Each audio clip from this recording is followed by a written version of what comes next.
Welcome sa Dries TV. Kung interesado ka sa ganitong news, huwag kalimutang isubscribe ang ating YouTube channel. Maraming salamat! So, ayun, welcome back again sa ating YouTube channel mga kakimpaw, and sa update natin ito ang pag-uusapan natin ay tungkol sa mga importanteng ganap kina Kim and syempre kay Paolo Avellino. Pero bago po ang lahat, maraming salamat sa inyong patuloy na pagsuporta at pagsubaybay sa mga daily update natin. Kaya naman bilang pasasalamat, narito po ang isang napili kong komento patungkol ito sa naging previous update. Mula ito kay Ginang Norma Dayag, sabi niya dito, Dries TV, hopefully sana naman ay sarili niya na ang intindihin niya kasi we only live one. So habang bata pa siya, magkaanak na siya para makita pa niya yung anak na di siya matandang-matanda at ma-enjoy ang pag-aalaga sa anak. May mga artista na maaga ng mag-asawa at para lang kapatid ang anak nila sa tingin. Ayaw ba ni Kim na makita yung mga anak niya na may mga magmana sa kanya nilang artista? Kaya Dries, di namin pinipressure na mag-asawa si Kim para makita yung anak nila na may matapos na. God bless us all. Happy Yuletide season of the year to all Kim Pao fans. So Merry Christmas in advance din po. Ginang Norma Dayag, and syempre maraming salamat sa patuloy pong pagsuporta sa mga daily update natin tungkol kay Kim and kay Paolo Avellino. So agree po ako sa inyong sinabi.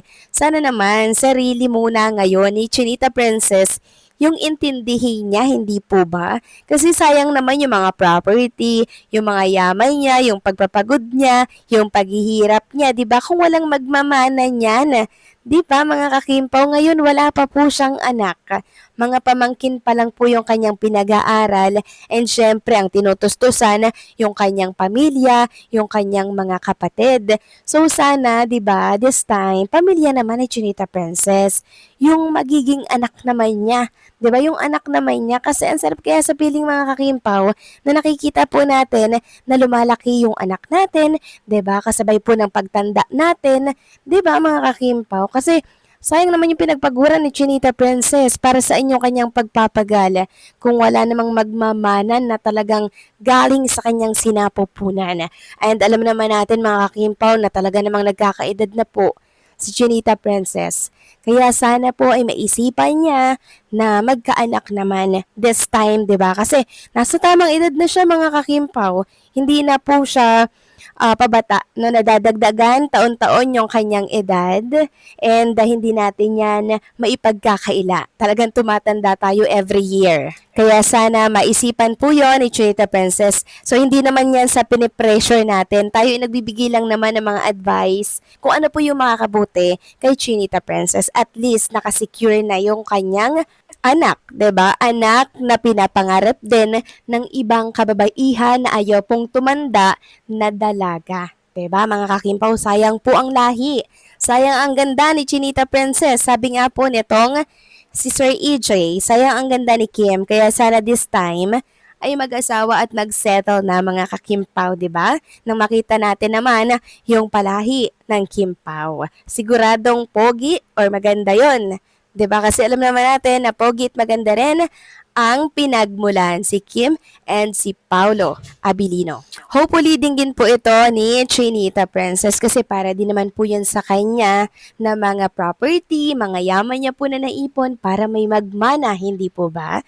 So maraming salamat sa komento, Ginang Norma Daya. God bless po sa inyo and mag-iingat kayo palagi. So eto na nga, pag-usapan na natin mga kakimpaw ang mga topic po na nakalap natin sa araw na to ng Huwebes. And unahin na nga nating pag-usapan itong trending at pinag-uusapan ngayon.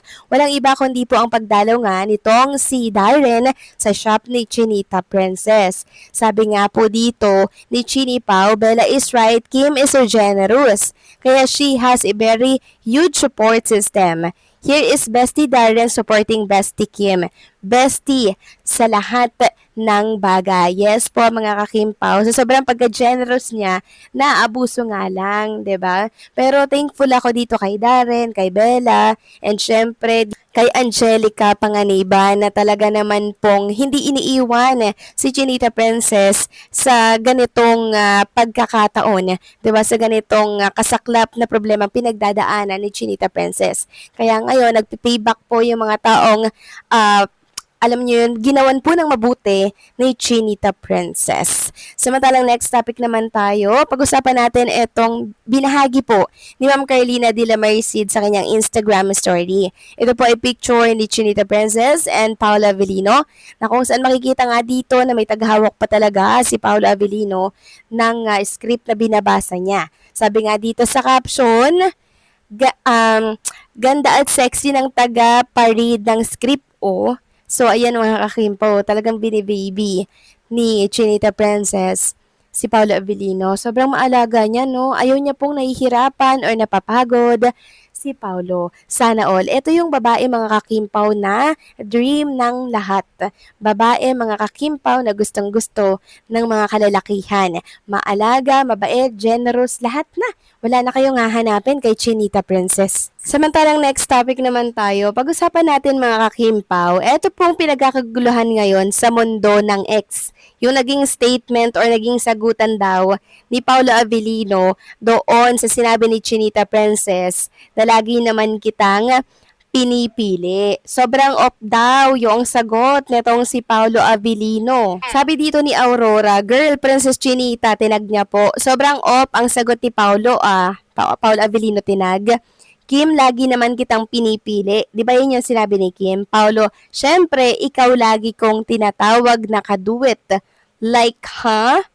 Kim Pao fandom kilig like, huh? That's what you call very low standard in men. So, nawala po kasi sa sarili si Paula Avellino ng time na yun mga kakimpaw, kaya hindi niya po alam yung kanyang isasagot. Ngayon, binigyang kahulugan po ito ng ibang mga netizen, katulad nito, na sobrang off daw yung sagot ni Paula Avellino kay Chinita Princess na para bang walang patutunguhan. Yung sagot kasi ni Chinita Princess, palagi naman kitang pinipili. Tapos yung sagot ni Paulo ay syempre ikaw lagi kong tinatawag na kaduwit.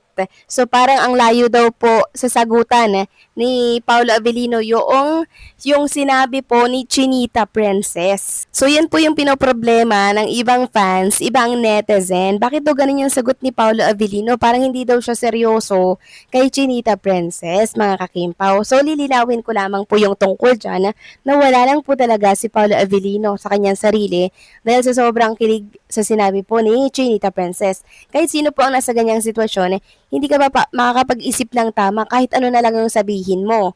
Pero hindi naman ibig sabihin na dahil ganyan ang sagot ni Paula Avellino, hindi na siya seryoso kay Chinita Princess. 'Di ba? Dahil doon pa lang po sa pinapakita ni Paula Avellino kay Kim Chu at sa ating lahat, tapos na po ang laban mga kakimpaw. Sa action tayo magbase, hindi sa isang salita lamang. So sana maunawaan po ito ng lahat ng mga nakikinig dito sa ating channel. So anong sa inyo dito mga kakimpaw? Please comment down below. So paano hanggang dito na lamang po ang update natin. Maraming salamat sa patuloy na pagsuporta.